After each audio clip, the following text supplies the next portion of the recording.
사람이면 누구나 행복하고 기쁘게 살기를 원합니다. 자, 그래서 기쁨과 행복을 얻을 수 있다면 어떤 일이든지 하려고 합니다. 하지만 정작 행복과 기쁨을 누리면서 사는 인생은 많지가 않습니다. 그토록 원하는 기쁨과 행복을 얻지 못하고 사는 이유가 무엇일까요? 행복과 기쁨을 어디에서 찾아야 할지 모르기 때문입니다. 고기를 잡으려면 바다로 가야 되는데 산에서 고기 잡으려고 하면 아무리 찾아도 잡을 수가 없습니다. 그러면 참 기쁨은 어디에서 얻을 수 있을까요? 에덴 동산에서 얻을 수 있습니다. 자, 왜 그런지 단어의 의미를 통해서 한번 살펴보도록 하겠습니다.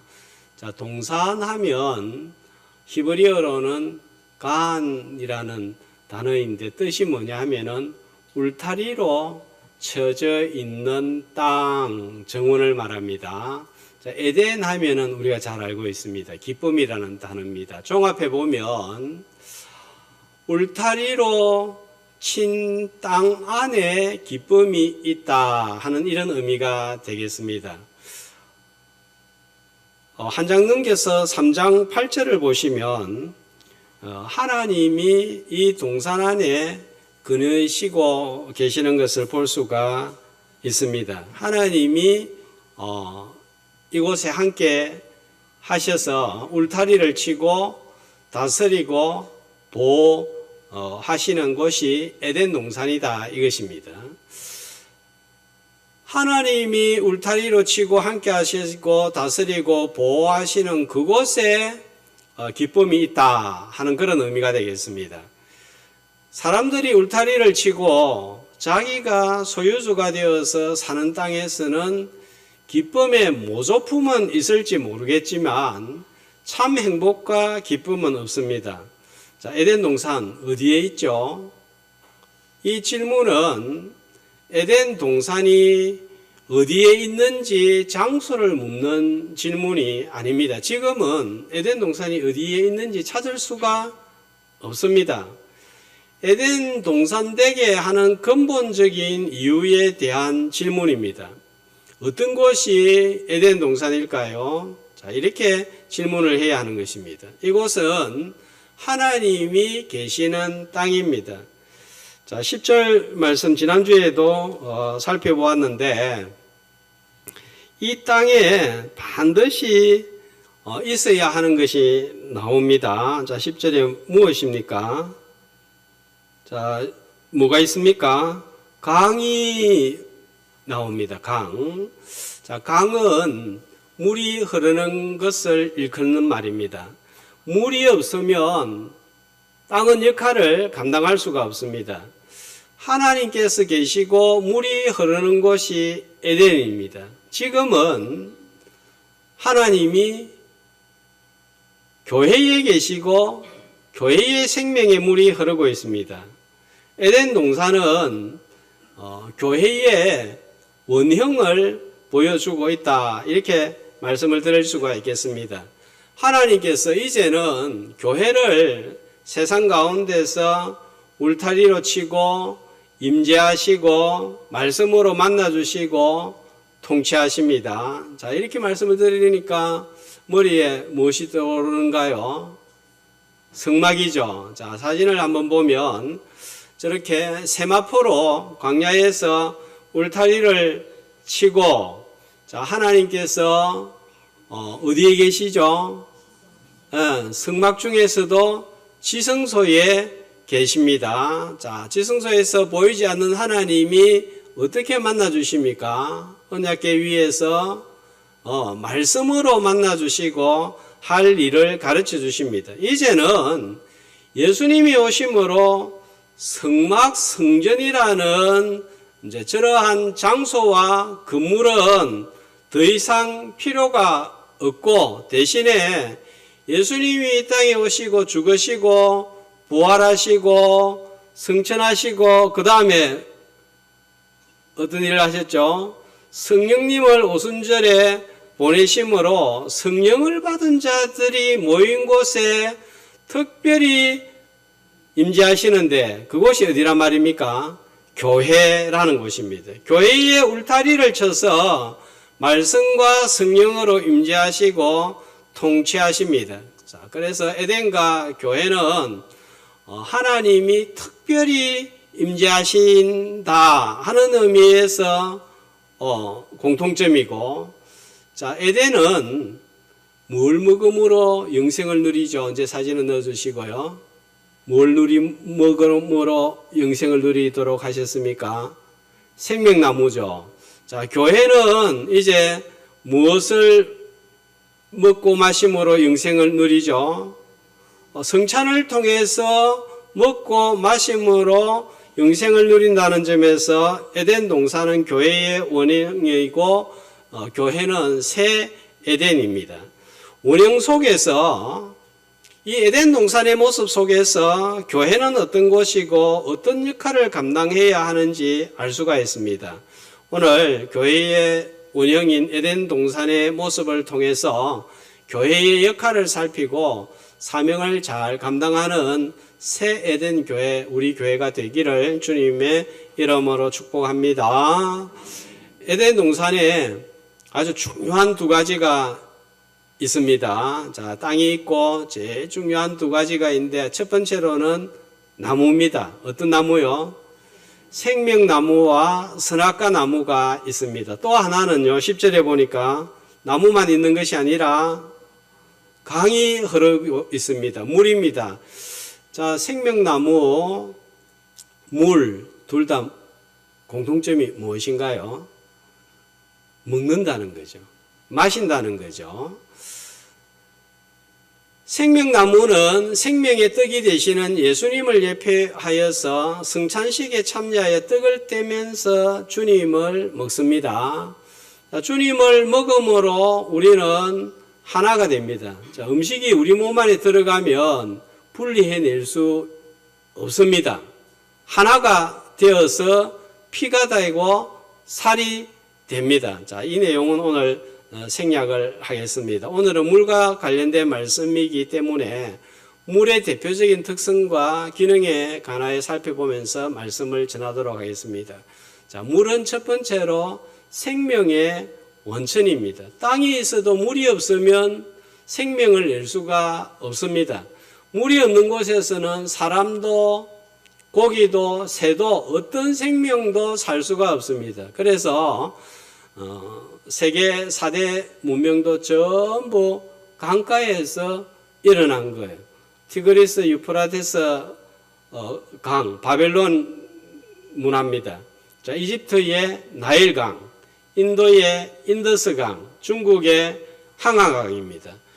자, 우주 탐사선이 하는 중요한 작업도 물이 있는 행성을 찾아내는 거예요. 그래야 살 수 있기 때문에, 물이 있어야 살 수가 있기 때문입니다. 에스겔 47장 8절에서 12절도 보면, 자, 바다에 물이 살아나는데 뭘 때문에 살죠? 흘러내리는 물로 살고, 또 고기도 사는데, 자, 어떻게? 강물이 이르는 곳마다 살고, 또 가실나무가 자라고 열매가 맺히는 것도, 자, 그 옆에 뭐가 있기 때문에요? 강 좌우에 강이 있기 때문입니다. 근데 이 물이 어디를 통해서 나오고 있죠? 성소를 통해서, 자, 교회를 통해서 나오는 것입니다. 그러니까 교회는 생명을 주는 것입니다. 요한계시록 22장에 보면 완성된 천국도 그 가운데로 뭐가 흐르더라? 물이 흐르더라. 그러니까 12 생명나무가 달마다 가시를 맺고, 또 나무 잎사귀는 치료제가 되어서 아픈 자가 없고 저주가 사라지는 것입니다. 그 다음에 두 번째로 물은 스가랴 13장 1절에 이렇게 말씀합니다. 한 목소리로. 그날에 죄와 더러움을 씻는 샘이 다윗의 족속과 예루살렘 주민을 위하여 열리리라. 자, 스가랴 13장 1절. 자, 여기에 보면 죄와 더러움을 씻는 뭐가 나오죠? 셈이 이거 아닙니다. 앞에 말씀입니다. 자, 더러움을 씻는 셈입니다. 셈. 자, 여기에 나오는 이 셈은 물은 단순한 물 이상의 의미를 넘었습니다. 요한 1서에서 5장 6절은 이렇게 말씀합니다. 자, 한번 한 목소리로 읽도록 하겠습니다. 요한 1서 5장 6절입니다. 이는 물과 피로 임하신 이시니 곧 예수 그리스도시라. 물로만 아니요. 요한 1서 5장 6절입니다. 물과 피로 임하셨고 증언하는 이는 성령이시니 성령은 진리니라. 자, 이 말씀을 넣어주세요. 이 셈으로 말미암아 죄와 더러움을 씻는데 이 셈이 뭐냐 보니까 요한 1서 5장 6절은 자, 저거 보지 말고 십자가에서 예수님이 피만 흘리신 것이 아니라 뭐까지 같이 흘렸냐 하면은 물. 그래서 우리가 어떻게 깨끗해지게 되었는가 하면 십자가에서 흘리신 물과 피로서 우리는 제 사함을 받고 거듭났습니다. 요한복음 3장 13절에 보면 너희가 물과 성령으로 거듭나지 아니하면 하나님 나라에 들어갈 수 없다 하셨습니다. 자, 그러면 누가 어디에서 깨끗하게 될까요? 성령께서 교회를 통해서 하시는 일입니다. 자, 사도신경 세 번째 부분을 한번 보도록 하겠습니다. 같이 한번 읽어봅시다. 자, 사도신경 세 번째 부분입니다. 나는 성령을 믿으며, 자, 안 나올 때는 빨리 한번 찾아보면 좋겠죠. 어디에 있습니까? 성경 앞에 아니면 찬송가 앞에 있습니다. 자, 한번 같이 봅시다. 나는 성령을 믿으며 거룩한 공교회와 성도의 교제와 죄를 용서받는 것과 몸의 부활을 죄를 용서받는 것과 몸의 부활을 믿습니다. 자, 여기에 보면 성령을 믿는다 하는 것은 이해가 되죠. 근데 교회를 믿는다 하는 것은 이게 말이 됩니까? 안 됩니까? 우리가 교회를 어떻게 믿습니까? 그죠? 이상하잖아요. 자, 이 말은 무슨 의미라고 했습니까? 성령께서 교회를 통해서 하시는 일을 믿는다 하는 것입니다. 그 하시는 일이 뭡니까? 첫 번째로 성도의 교제, 같은 성령이 한 마음에 있으니까 성도와 교제를 나눕니다. 자, 그 다음에 두 번째로 어떤 일을 하십니까? 죄를 용서받는 일을 하게 하십니다. 자, 그 다음에 우리가 몸이 부활될 것을 믿고 그 다음에 영생을 누리게 되는데, 자, 이 일을 성령께서 교회를 통해서 하신다 하는 것입니다. 자, 제 사함을 받게 하는 것 바로 성령께서 교회를 통해서 하시는 거예요. 그러므로 교회의 가장 본질적인 일은 죄를 깨끗하게 하여서 거듭나게 하고 세례를 주고 영생을 얻게 하는 일을 하는 것입니다. 자, 교회에서 선행도 하고 구제도 하고 봉사도 하고 다 중요하지만 이와 같은 일은 죄 용서, 거듭남의 열매, 거듭남의 결과이지 이것이 본질은 아닌 거예요. 그렇기 때문에 이런 것들이 먼저 앞에 오면 종교 생활을 하게 되고 신앙생활이 이상하게 돌아갑니다. 자, 세 번째로 물은 소성하게 합니다. 갈증은 계속 납니다. 그래서 우리는 물을 한 번만 마시는 것이 아니라 계속 마셔야 되죠. 갈증이 날 때 물을 마시지 못하면 뭐라고 말합니까? 목이 탄다고 합니다. 그대로 놔두면 어떻게 되나요? 쓰러지는 거예요. 물을 마시면 다시 기운을 얻습니다. 그래서 이사야 55장 1절에서 3절은 이렇게 말씀합니다. 한 목소리로 오라 너희 목마른 자들아 물로 나오라 돈 없는 자도 오라 너희는 와서 사 먹되 돈 없이 값 없이 와서 포도주와 저절 사라 그리하면 너희가 좋은 것을 먹을 것이며 너희 자신들이 기름진 것으로 즐거움을 얻으리라. 그러므로 교회는 말씀을 통해서 성령의 생수를 계속 공급하고 성도들은 교회로 와서 듣고 마셔야 하는 거예요. 그래서 이사야 2장 3절은 이렇게 또 말씀합니다. 많은 백성이 어디로 오르죠? 여호와의 산에. 여호와의 산에 오르는 이유는 그곳에 뭐가 있기 때문에요? 하나님의 성전이 있기 때문입니다. 그 성전이 있는 산을 가리켜서 시온이라고 부릅니다. 그러면 시온산은 어디에 있죠? 예루살렘에 있는 거예요. 시온에서 예루살렘에서 뭐가 나옵니까? 율법이 나오고 하나님의 말씀이 나옵니다. 그러므로 교회는 하늘의 것을 땅에 끊임없이 공급하는 거예요. 세상 정부나 기업이나 백화점에 맡기지 아니하고 이 하나님의 말씀을 교회에 맡긴 것이 놀라운 것입니다.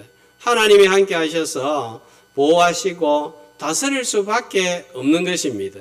생명을 주는 교회, 죄를 씻어 세례를 주는 교회, 성령의 생수를 마시게 하는 교회, 우리 교회가 되기를 주님의 이름으로 축복합니다. 오늘 본문에 보면 강의 몇 개가 나와요? 4개의 강의 나옵니다. 왜 4개의 강의 나올까요? 5개 강의 나오면 더 좋을 텐데.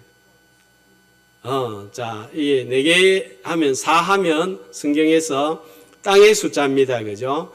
보통 모든 지역을 가리킬 때에 전 지역을 가리킬 때 뭐라고 합니까? 사방이라고 하잖아요. 그죠? 그러니까 이 에덴에서 나온 물이 온 세상으로 흘러가는 것을 상징하고 있습니다. 오늘 내 강의 이름을 통해서 좀 더 구체적으로 교회가 어떤 곳이고 어떤 일을 해야 하는지 살펴보겠습니다. 우리는 교회 하면 교리적으로 말씀이 전해지고 권징이 시행되고 성찬이 시행되는 교회 이거를 주로 생각하는데 이것과 더불어서 오늘 4개의 강을 통해서 더 교회의 풍성한 역할을 한번 살펴보기로 하겠습니다. 첫 번째 11절에 보면 나오는 강의 이름은 비손 하면은 뜻이 뭐냐 하면은 넘쳐 흐른다 하는 뜻입니다. 강이 흐르는데 넘쳐 흐른다 하는 것은 어떤 의미가 있는 거예요?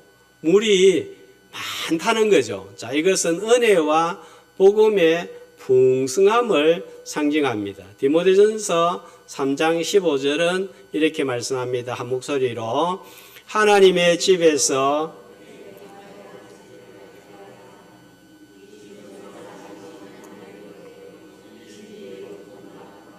저는 이 말씀이 너무 좋아요. 왜 너무 좋은가 하면 교회를 가리켜서 뭐라고 말씀합니까? 하나님의 집. 다른 화려한 건물도 많고 든든한 건물도 많고 높은 건물, 큰 건물도 많은데 교회를 보고 하나님의 집이라고 하지 그런 건물을 가리켜서 하나님의 집이라고 하지 않습니다. 그리고 이 교회는 누구누구의 교회가 아니에요. 사람의 교회가 아니고 하나님의 교회입니다. 그런데 이 교회의 역할이 뭡니까? 진리의 기둥과 터라고 했습니다. 교회는 은혜로 주어진 진리 복음 말씀이 풍성한 것입니다. 성경을 알아갈수록 성경을 깨달아갈수록 놀랍습니다. 40여 명의 저자가 1600년 동안 다른 시대, 다른 상황, 다른 직업을 가지고 기록하였는데 한 주제인 예수 그리스도로 모아지는 통일성과 일관성에 놀라움을 금하지 아니할 수가 없습니다. 제가 개인적으로 창세기 1장, 2장이 너무 깊고 풍성한 은혜가 담겨져 있어서 아끼고 아끼는 보배롭고 보배로운 말씀이라서 제가 좀 더 준비가 되었을 때 전하고 싶었는데 추석 연휴 기간에 끼이면서 좀 성급하게 전하게 되었습니다. 창세기 1장은 모든 절마다 예수 그리스도를 풍성하게 드러내고 있어서 이거를 깨달을 때마다 감격과 탄성을 저지르지 아니할 수가 없습니다. 창세기 1장만 가지고도 수개월을 설교를 할 수도 있을 것 같습니다. 창세기 전체가 풍성하고 깊은 은혜를 담고 있습니다. 이 창세기 말씀 시작이 어떻게 되죠? 태초에 하나님이 천지를 창조하시니라. 거대한 우주를 창조하는 것으로 시작을 하고 있습니다. 자, 그런데 창세기 50장 마지막은 어떻게 끝나죠? 어떤 내용으로 끝나죠? 바늘 점보다도 더 작은 한 사람 요셉이라는 사람의 죽음 장례식으로 마무리하고 있습니다. 하나님께서 이 창세기를 통하여서 얼마나 크신지를 드러내고 계시고 또 얼마나 세밀하신지도 드러내고 있습니다. 자, 그러면 출애굽기는요, 레위기, 민수기, 신명기는 아무리 전해도 진리가 소진되지 않습니다. 금을 아무리 키워도 전혀 줄어들지 않는 노다지 건강과 같습니다. 보물을 아무리 가져가도 하나도 줄어들지 않는 보물 창고와 같습니다. 태평양의 물을 참새 한 마리가, 참새 1000마리가, 10,000마리가 10모금, 1000모금을 마신다고 해도 하나도 줄어들지 않는 것처럼 성경의 은혜를 목사 1000명, 10,000명이 퍼서 전한다고 해도 그 은혜가 줄어들지가 않습니다. 그런데 이 부활을 어디에다 맡겼단 말인가요? 교회에다가 맡겼습니다. 가끔 대기업이나 방송국과 세상정부와 교회를 비교하면 좀 초라하다는 생각이 들 때가 있습니다. 그런데 하나님은 왜 하늘의 부활을 마이크 시설이 좋고 영상이 잘 나오는 그런 단체에다가 또 삐까뻔쩍한 건물에다가 맡기지 않고 초라하게 보이는 교회에다가 맡겼을까요? 모든 지혜와 지식의 보화인 예수 그리스도가 왕궁이나 귀족의 가정에서 태어나지 아니하고 짐승우리인 구유에서 태어나게 하신 이유가 무엇일까요? 하나님의 생각과 우리의 생각이 너무나 큰 차이가 나는 것을 발견합니다. 분명한 것은 교회를 통해서 전해지는 말씀은 가치 없는 인생을 새 인생으로 변화시킨다는 사실입니다. 자, 비송강 한번 봅시다. 11절. 어느 땅으로 흐르고 있죠? 하일라 온 땅을 흐르고 있습니다. 자, 하일라 하면 어떤 의미냐 하면 히브리어로 하일라 하면 모래 땅 하는 의미가 되겠습니다. 그런데 이 비송강이 흐르니까 모래 땅이 어떻게 변하죠? 그것도 18K가 아니고 이거는 순금입니다. 여러분,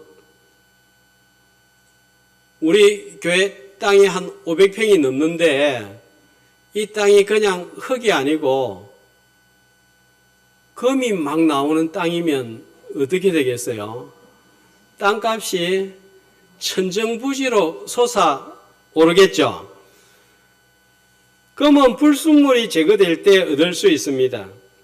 말씀으로 우리가 씻어지니까 보배로운 인생이 되는 거예요. 보배로운 존재가 되는 거예요. 흙덩이가 아니라 보석이 됩니다. 그런데 어떻게 보석이 됩니까? 너희가 거듭난 것이 썩어질 씨로 된 것이 아니요 항상 있는 하나님의 말씀으로 되었느니라. 풀은 마르고 꽃은 시드나 하나님의 말씀은 세세토록 있느니라 했습니다. 자, 이렇게 말씀으로 우리가 씻어져서 거듭나니까 하나님의 보배로운 백성이 되는 거예요. 신명기 26장 18절. 자, 같이 여호와께서도 내게 말씀하신 대로 오늘 너를 그의 보배로운 백성이 되게 하시고, 그러니까 아까 땅값이 금으로 변하니까 천정부지로 솟아오르는 것처럼 우리가 별것 아닌 인생이었어요. 그런데 하나님의 말씀의 강물이 흐르니까 우리의 인생이 달라지는 거예요. 이거는 어떤 상담 심리로서도 해결할 수 없는 자부심과 자긍심을 올려주는 것입니다. 베들레헴, 호마노 같은 보석 같은 인생으로 우리가 가치가 변하는 거예요. 그러니까 복음 진리에 대해서 바로 듣고 바로 깨달으면 자부심이 올라가지 않는 게 이상한 거예요. 우리 교회가 복음 진리 말씀의 풍성함이 흘러서 성도들이 마실 때 보배로운 백성, 보배로운 인생으로 살기를 주님의 이름으로 축복합니다. 자, 그 다음에 두 번째 13절에 보면 무슨 강입니까? 자, 기업강은 어떤 뜻인가 하면은 터져 나오다, 튀어나오다, 용솟음쳐 나오다. 좀 뭔가 같은 강이지만 좀 의미가 다르죠. 아까는 비손하니까 흐르는데 넘쳐 흐르는 풍성함을 말한다면, 이는 터져 나오는, 물이 막 터져 나오면 어떤 걸 느낍니까? 물의 힘, 세찬물의 힘을, 생명의 역동성을 느끼게 됩니다. 자, 이것은 교회 안에서 역사하는 성령의 생동감을 상징하고 있습니다. 말씀을 가진 부화 창고가 교회이지만 성령께서 역사하시지 아니하면 이 보화는 빛을 발휘하지 못합니다. 설교는 그냥 한낱 교훈에 지나지 않고, 그냥 소리에 지나지 않고, 자장가에 지나지 않고, 그냥 성경은 문자밖에 되지 않습니다. 아무리 좋은 자동차도 기름이 없으면 무용지물인 거예요. 아무리 좋은 말씀도 성령의 기름 부으심이 없으면 나를 변화시키지를 못하는 것입니다. 말씀의 강력한 역사는 성령님이 임하여야 되는 거예요. 사도행전 10장 44절 46절 같이 베드로가 이 말을 할 때에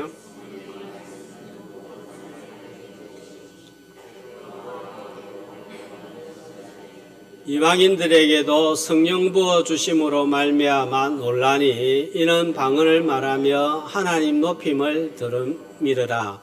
자, 이 사람들 하나님 모르는 이방인입니다. 그런데 하나님을 높이는 역사가 일어났습니다. 자, 어떻게 할 때요? 성령을 받으니까 이런 역사가, 성령이 임하니까. 그런데 성령님이 언제 임했습니까? 이 말을 할 때 하는 거는, 베드로가 이 말을 할 때 하는 건 앞에 예수 그리스도의 고난과 죽으심과 부활에 관하여 말씀을 전했을 때에 말씀 듣는 자에게 임하셨다, 이 말입니다. 이 시간 말씀을 들을 때에 용솟음 치는 물과 같은 성령님이 나에게 임하여서 하나님을 높이는 시간이 되기를 주의 이름으로 축복합니다. 그러니까 토요일에 제가 제일 중점적으로 하는 기도가 뭐겠어요? 하나님, 아무리 말씀을 잘 준비해서 전해도 성령님이 임하지 않으면 어떤 변화나 역사도 있을 수 없습니다. 하나님, 예배를 우리끼리 드리면 무슨 소용이 있습니까? 성령님이 예배의 모든 순서마다 임재하셔서 말씀과 예배가 모든 순서를 통해서 하나님의 역사가 나타나게 하옵소서, 이렇게 기도하고 나가는 것입니다. 여러분들도 예배 전에 오셔가지고 이런 기도를 드리면서 예배 준비를 하는 것입니다. 새생명 축제를 앞두고 우리가 더 기도해야 하는 이유는 아무리 좋은 강사가 와서 전하더라도 성령의 역사가 없으면 생명의 역사가 없고 변화가 없습니다. 이걸 잘 알았던 바울은 내 말과 전도함이 지혜에 근하는 말로 하지 아니하고 성령의 나타남과 능력으로 전한다 했습니다. 우리가 초청한 대상자들의 마음이 성령의 역사로 말미암아 전하는 말씀을 듣고 생명 역사가 일어나는 새생명 축제 되기를 주의 이름으로 소망합니다. 자, 그 다음에 14절을 보면 세 번째 어떤 강이 나옵니까? 히데겔강 하면 뜻이 뭐냐 하면 이거는 강이 빠르게 흐르다. 빠르게 흐르는 물을 가리켜서 급류라고 하죠. 자, 이건 어떤 의미를 상징할까요? 복음 진리 말씀이 빠르게 전해지는 것을 의미합니다. 어디로 흐른다고요? 아수르 동쪽으로, 세상으로 흐르는 거예요. 복음 진리 말씀이. 자, 그래서 성령이 너희에게 임하시면 너희가 권능을 받고 예루살렘과 유대와 사마리아 땅끝까지 이르러 내 증인이 되리라 하시니라 하셨습니다.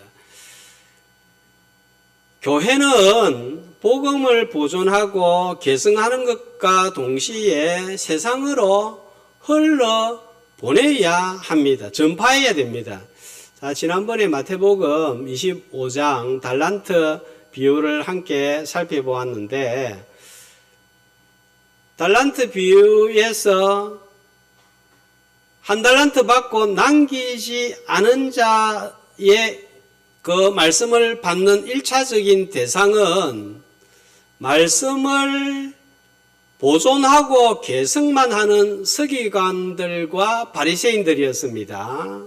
마태복음은 보존과 계승하는 유대인들을 염두에 둔 말씀이면서 동시에 또 이방인들을 염두에 두고 기록한 책이에요. 그래서 끝이 어떻게 끝납니까? 그러므로 너희는 가서 모든 족속으로 제자를 삼아 아버지와 아들과 성령의 이름으로 세례를 주고 내가 너에게 분부한 모든 것을 가르쳐 지키게 하라. 볼지어다 내가 세상 끝날까지 항상 너희와 함께 있으리라 하시니라. 이 말씀은 세계 선교 이웃 전도를 위한 말씀이기도 한 것입니다. 자, 새생명 축제 기간이 복음을 교회 안에만 가두는 것이 아니라 히데겔 강처럼 신속하게 흘러보내고 전파하는 시간이 되기를 주의 이름으로 축복합니다. 자, 네 번째로 무슨 강이죠? 유브라데 강. 자, 그런데 이 네 개의 강 중에 유일하게 따로 설명이 없습니다. 왜 그럴까요? 모세 시대에 아마도 유브라데 강 하면은 사람들이 다 이해를 한 것 같습니다.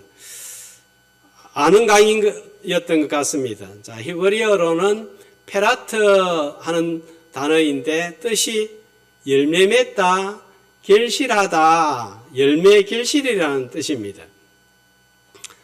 물이 흘러서 열매를 맺고 결실하는 것을 말합니다.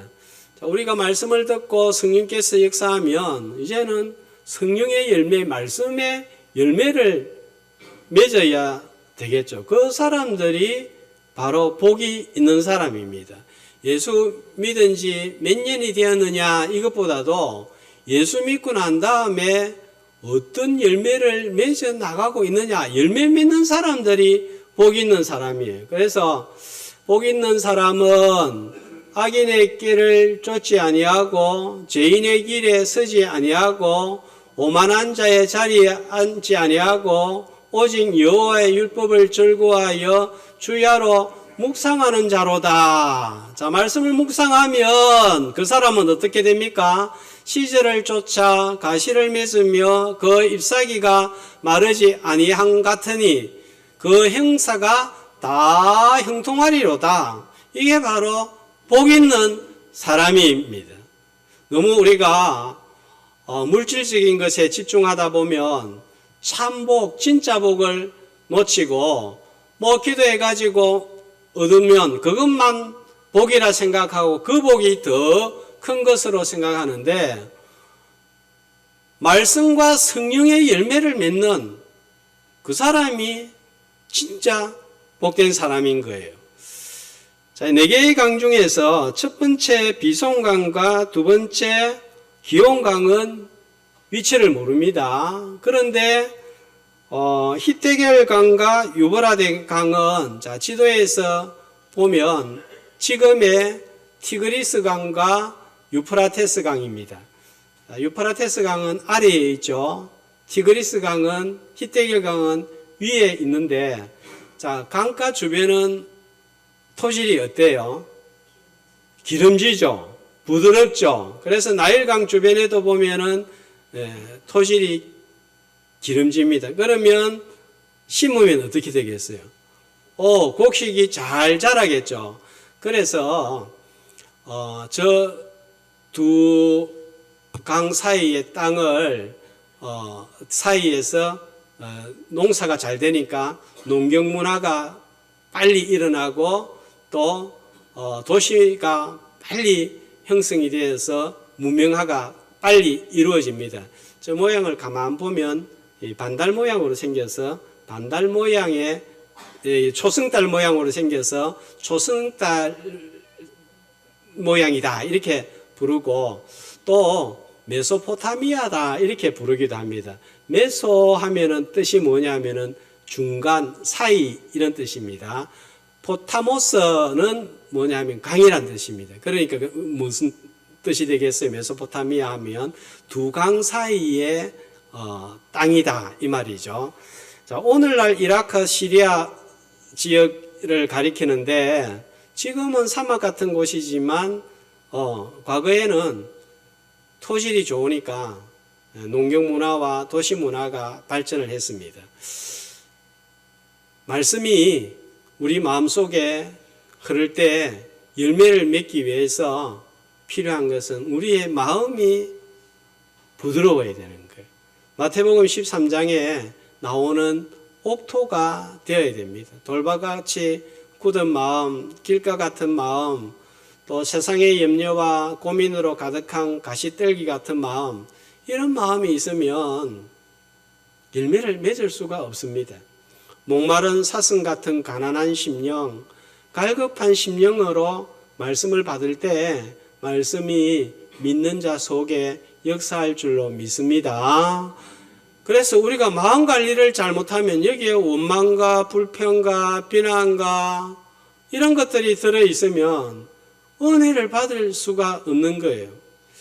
지난주 서민교회에서 말씀을 전하고 다가를 하고 근처에 대학 동기 목사가 개척을 하고 있어서 가까이 있으니까 방문을 하고 식사를 했습니다. 자, 이 친구 목사는 대학 때부터 전도에 열심을 품고 기도하기를 좋아한 친구인데 변함없이 지금도 전도와 기도에 열심을 내고 있었습니다. 그래서 이제 식사하고 난 다음에 제가 계산을 하려고 하니까 자기가 꼭 계산을 하고 싶다는 거예요. 왜 그런가 보았더니 자기가 제가 준 그 그림이 있는 민수기를 읽고 눈빛이 왜 이랬습니까? 사람 무한하게 읽고 난 다음에 너무 좋아서 자기도 이 민수기 말씀을 설교를 해야 되겠다 생각하고 전하는데 성도들이 너무 좋아하는 것을 보고 너무 감사하더래요. 자, 그래서 커피까지 오늘은 꼭 자기가 대접할 수 있게 해달라고 했습니다. 아니 내가 이렇게 책을 읽어주는 것만도 감사하고 참고로 해서 전해주니까 내가 너무 감사한데 내가 사겠다고 해도 끝까지 우겨서 대접을 받고 왔습니다. 자, 대학 때 순수한 마음 그대로 유지하고 있는 것이 참 보기가 좋았습니다. 옆에 목사가 출간한 책을 그들도 보지 않을 수도 있지만 참고로 하여서 말씀을 전하고 또 그랬더니 성도들이 너무 좋아하더라 이런 말 목사가 쉽게 할 수 있는 말이 아닙니다. 자존심 상하게 여길 수도 있고 무시할 수도 있습니다. 그런데도 긍정적으로 반응하고 은혜를 받는 것은 그만큼 마음이 순수한 거예요. 마음이 부드러운 거예요. 수십 년이 지나도 기도로 변함없이 옥토 같은 마음을 유지하는 것이 은혜의 배길입니다. 저도 노예에 참석을 하니까 설교집과 신앙 잡지를 나누어 주기에 제가 알고 있는 분들의 설교를 전부 읽어보았습니다. 평소에 몰랐던 목사님의 모습들도 발견이 되었습니다. 어떤 분은 헬라어에 관심이 많아서 그 단어를 풀이하면서 또 말씀을 전하는데 그게 또 은혜가 되고, 또 한 목사님은 민수기 말씀을 전했는데 제가 유심히 이렇게 보니까 또 다른 관점으로 전해서 은혜가 되었습니다. 자, 우리가 선입견, 편견에 갇히면 자기 세계를 벗어나지 못합니다. 마음이 부드럽게 유지되지 않으면 말씀을 들어도 열매를 맺지 못합니다. 천사가 와서 전해도 들리지 않습니다. 그렇게 되면 성장이 없고 열매가 맺어질 수가 없습니다. 교회는 하나님이 임재하시고 생명의 강이 흐르는 새 에덴입니다. 비송강처럼 복음이 풍성하고 기온강처럼 성령이 역사하고 히데겔 강처럼 세상으로 흘러보내고 유보라데 강처럼 열매를 맺는 곳이 교회입니다. 하나님이 함께 하시는 교회에서 참된 기쁨과 생명을 누리고 전하는 저와 여러분 되시기를 주님의 이름으로 축복합니다.